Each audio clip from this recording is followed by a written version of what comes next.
نبی کریم علیہ الصلاۃ والسلام نے ارشاد فرمایا قرض دار کے بارے میں، آج کل ہمارے آپس میں جو معاملات ہیں وہ بہت زیادہ خراب ہوتے جا رہے ہیں۔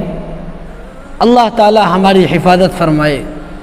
ہر ایک بندہ وعدہ خلاف اور قرض لے کر ادا نہیں کرتا، تو اس کے متعلق نبی پاک علیہ الصلاۃ والسلام کی ایک حدیث ہے کہ کسی نے کسی سے قرض لیا اور اس حال میں مر گیا تو اس کی نجات نہیں ہو سکتی جب تک کہ اس کا قرضہ ادا نہ کر دیا جائے۔ دوسری روایت میں نبی پاک علیہ الصلاۃ والسلام کا ارشاد ہے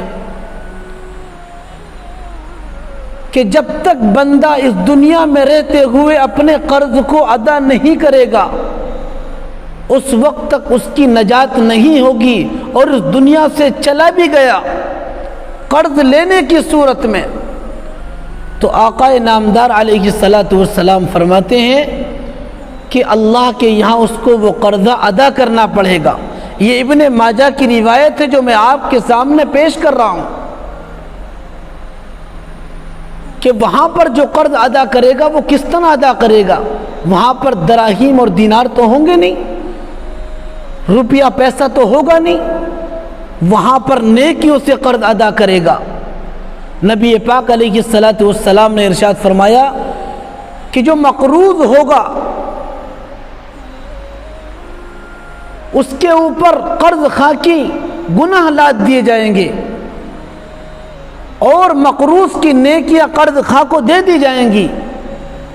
اب قرض خواہ مقروض کی نیکیاں لے کر جنت میں چلا جائے گا، اور جو مقروض ہوگا وہ اپنے گناہوں کے سبب اور قرض خواہ کے گناہ جو اس پر لادے گئے ہیں اس گناہ کے سبب جہنم میں چلا جائے گا۔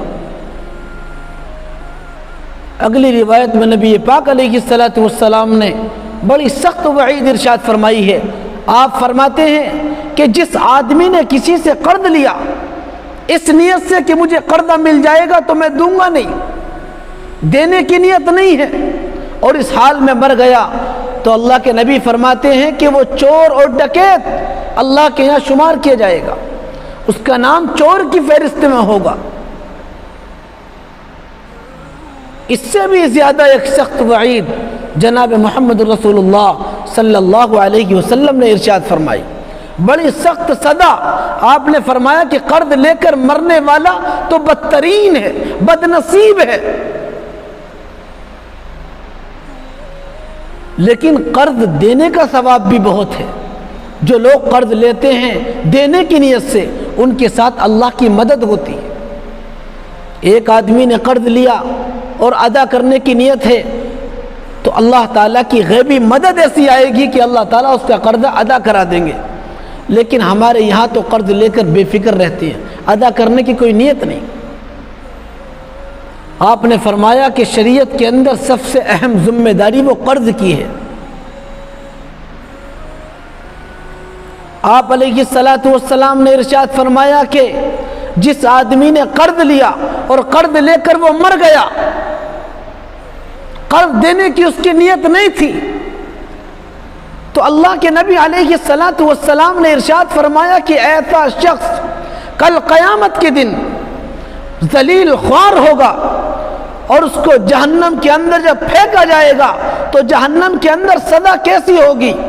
آقا نامدار علیہ الصلاۃ والسلام فرماتے ہیں کہ انگاروں کا صندوق ہوگا، انگاروں کے صندوق میں اسے بند کیا جائے گا، جیسے بند گاڑی اور بند ہیلی کاپٹر میں کسی کو بند کر دو، تو انگاروں کے صندوق میں اسے بند کر دیا جائے گا، اور جہنم کا طبقہ حمیم یعنی کھولتا ہوا پانی اور طبقہ جہیم یعنی دہکتی ہوئی آگ، ان دونوں کے درمیان وہ صندوق کے اندر دوڑتا رہے گا، اس کا صندوق ادھر سے ادھر ہوتا رہے گا، اور ایسی چیخ و پکار نکلے گی، ہائے مصیبت، ہائے موت، ہائے مجھے بچا لو۔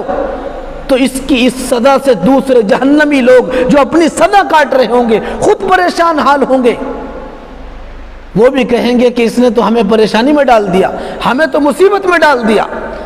اپنی تکلیف بھول جائیں گے، اپنی پریشانی بھول جائیں گے، اس کی تکلیف سے انہیں بھی تکلیف ہوگی۔ ایسی سخت سزا قرض دار کے بارے میں جناب محمد رسول اللہ صلی اللہ علیہ وسلم نے بیان فرمائی۔ اس لیے تہیہ کریں، ارادہ کریں، ہم کسی کا پیسہ نہیں ماریں گے، ہم جس سے بھی قرض لیں گے ہم وعدے کے مطابق قرض ادا کریں گے۔ ایک مہینے کا وعدہ کیا، اگر قرض دینے کی ہمت نہیں ہے تو بھائی کے پاس جاؤ اور جا کر ان سے وقت اور مانگ لو کہ بھائی آپ کا وہ میرا وعدہ تھا قرض ادا کرنے کا، لیکن مجھ سے انتظام نہیں ہو پایا، لہذا مجھے تھوڑا سا وقت اور دے دو۔ تو ایسا نہیں کہ قرض خواہ فون کر رہا ہے، مقروض فون بند کر رہا، فون کو سائلنٹ کر دیا اور اس کا نمبر بلیک لسٹ میں ڈال دیا، فون اٹھانے کے لیے تیار نہیں۔ یہ سارا معاشرے میں آج کل ہو رہا۔